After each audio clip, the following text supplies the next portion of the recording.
محمدا عبده ورسوله اللهم صل وسلم وبارك على نبينا محمد وعلى آله وأصحابه أجمعين أما بعد فقد روى الحافظ الإمام مسلم رحمه الله تعالى في صحيحه بإسناده عن أبي هريرة رضي الله عنه أن رسول الله صلى الله عليه وسلم قال: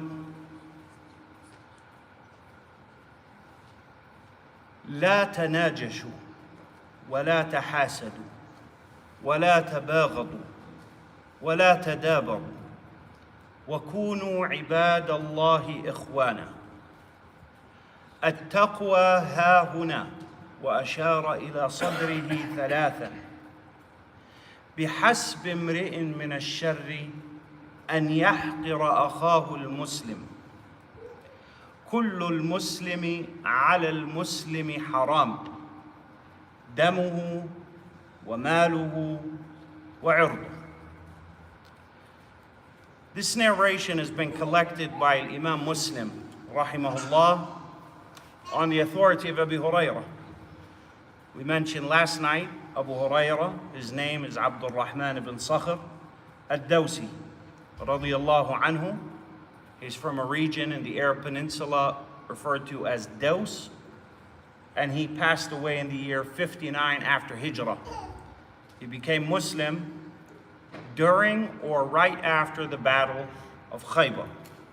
We want to always repeat these things so that we can get to know the companions of the Prophet sallallahu alaihi wasallam, who these people were, when they became Muslim, when they passed away, what they lived through, etc. These are our ancestors. These are our leaders. These are the people that we emulate. And it's important for us to constantly review and revise our knowledge of the companions, radiyallahu anhu. Abu Huraira narrates to us that the Prophet sallallahu alayhi wasallam said, he said, لا تناجشوا ولا تباغضوا.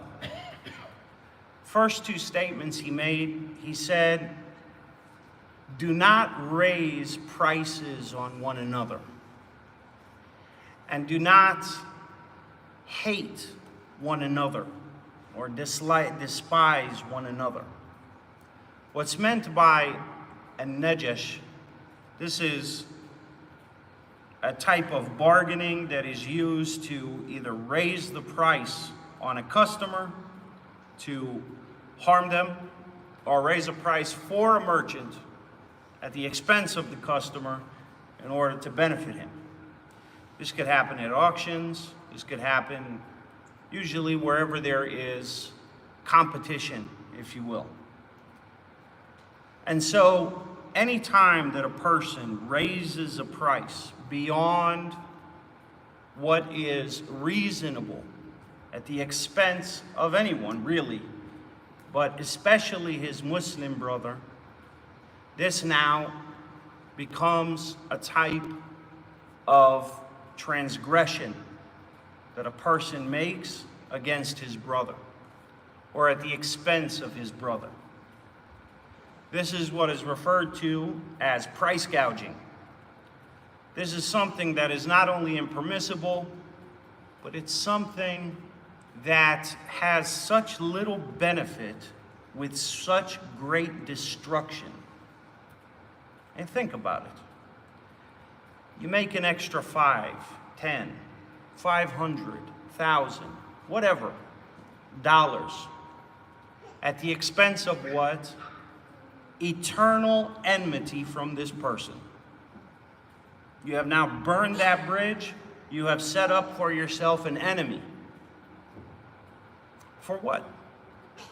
And this looks at, if we were to look at the narration deeper, we will see that this is not just referring to this type of sales transaction, but really It's much deeper than that, and that is the most precious thing that human beings can share with one another is love. And the only kind of love in this world that will transcend circumstance is love for the sake of Allah. Those are the only meaningful things that we have to give one another in this world. And so what is the price of that? How can you pay or how can you dismiss something that precious for a few dollars? And so the Prophet ﷺ begins this statement. He says, وَلَا لَا تَنَاجَشُوا. Then he says, وَلَا تَبَاغَضُوا. And do not do anything that will cause dislike amongst one another. Because the exact translation is, do not hate one another. But hate and love, they are a result of behaviors. And so really, do not allow yourself to say, to do, to not do anything that will cause any kind of dislike to spread between yourself and your Muslim brother. He says, وَلَا تَحَاسَدُوا. And do not be envious of one another. What's meant by envy here is not that you don't desire for yourself excellence, that you don't desire for yourself comfort, that you don't desire for yourself independence. This is not what's intended. Envy, in the language of the Prophet ﷺ, even in the language of the Quran, what's meant by envy is that not only do you wish it for yourself, but you wish it to be gone from the other person. You see this other person, your Muslim brother, he's doing good. He got a promotion. He's comfortable. He's healthy, and you're sick. Envy is when a person crosses that boundary. Now, not only do they want that for themselves, but they don't want anyone else to have it. This is a disease. It's an illness of the heart. And in our modern society, this actually is looked at as being fierceness and competitive spirit. And this is looked at as being ambitious, right? They give us these fancy names because in order to excel, and to become the CEO, and to become the boss in the pinstripe suit, you have to be cutthroat. And it's nothing personal. It's very personal. Not one person's toe that you step on will miss you on the day of judgment.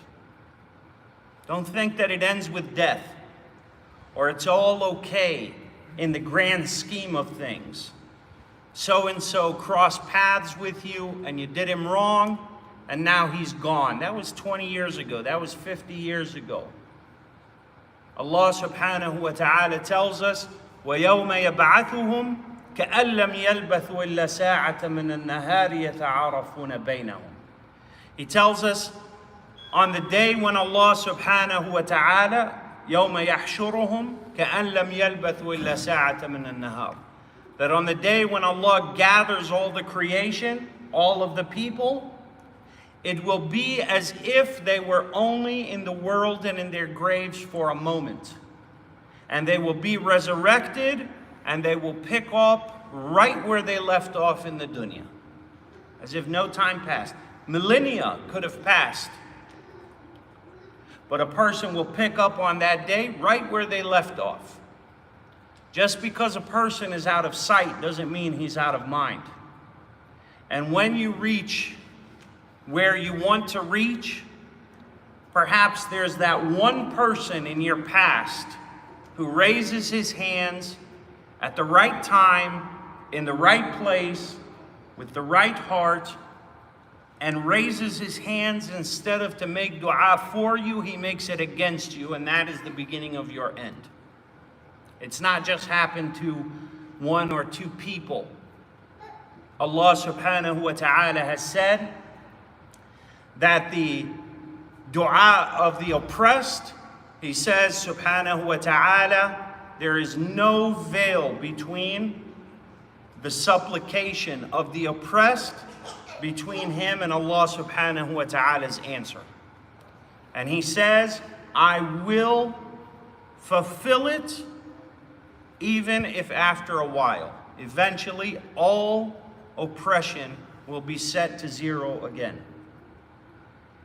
He says, sallallahu alayhi wa sallam, وَلَا تَدَابَرُوا, and do not turn your backs to one another. Now, what does that mean? Is that literal or is that metaphorical, figurative? The answer is it's both. It's literal in the sense that it is impermissible for a person to turn his back to his Muslim brother, to turn his back to him literally, physically. For this reason, the Prophet ﷺ, even if you don't mean anything by it, because you may not mean anything by it, but you need to be aware that your actions have implications. You might not mean anything by it, but you're offensive to someone else. And this is inexcusable, because a person's deeds are written and the effects of his deeds are written as well. So much so that the scholars of Islam, when we look at their fatwa, we see that the jurists of Islam prohibit that when a person is in a row and after they finish salah, so the row is tight, so it's kind of uncomfortable, right? So sometimes some people will move back a little bit, right? And some people will move forward. The jurists of Islam mention that a person should not move forward ahead of his row. And they cite this narration. Said if you're going to move out of the row, you move backwards, not forwards. Why? Because you may inadvertently offend someone that is next to you. You have no idea, but you've now offended someone for no reason, for very little benefit. When the Prophet ﷺ would speak to someone, he would turn his complete body to him. That when he would be walking, somebody would call out his name, he would turn completely around and face him entirely. Not just the king or the boss, not just the tribe's leaders, everyone who called his name, alayhi salatu wassalam. He said, sallallahu alayhi wasallam, at-taqwa ha-huna, and he repeated it 3 times. He gestured to his chest and he said, piety resides here. Piety resides here. Taqwa is found here. Meaning, the essence of taqwa is in the heart. That's where it starts. Then he says, بِحَسْبِ امْرِئٍ مِّنَ الشَّرِّ أَنْ يَحْقِرَ أَخَاهُ الْمُسْلِمِ. It is enough of a sin for a Muslim to belittle his Muslim brother.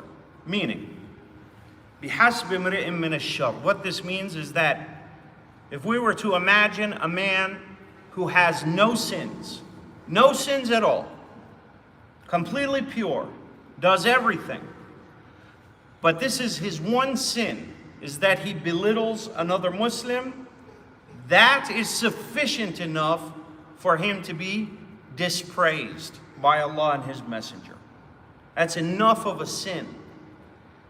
Because when a person dismisses another person, when a person belittles another person, they can only do that after they have raised themselves above them, right? And that's exactly what arrogance is. When you dismiss another, you're essentially saying this person is beneath me. And Allah subhanahu wa ta'ala says, فَلَا تُزَكُّوا أَنفُسَكُمْ. Do not ever praise yourselves. Any Muslim who understands La ilaha illallah, Muhammadur Rasulullah, this person has the most precious thing in his or her heart. The purpose of life are those 2 testimonies. And then a person dismisses someone who carries that in his heart. Dismisses him, belittles him. This is enough of a sin, the Prophet ﷺ tells us. To finish, he says, sallallahu alayhi wa sallam, كل المسلم على المسلم حرام دمه وماله وعرضه. He says, all of a Muslim is prohibited upon all of the Muslims. What are the three main components of every human being? His physical body, his property, and his reputation, his honor, right? Those are the three things that I have in this world. When you say Sheikh Ali, who is Sheikh Ali? It is his property, it is his physical body, and it is his reputation. And so the Prophet sallallahu alaihi wasallam says, all of the Muslim is prohibited upon all of the Muslim. He said his blood, his property, and his honor, his reputation. So it is not permissible for a person to transgress on any aspect of his Muslim brother.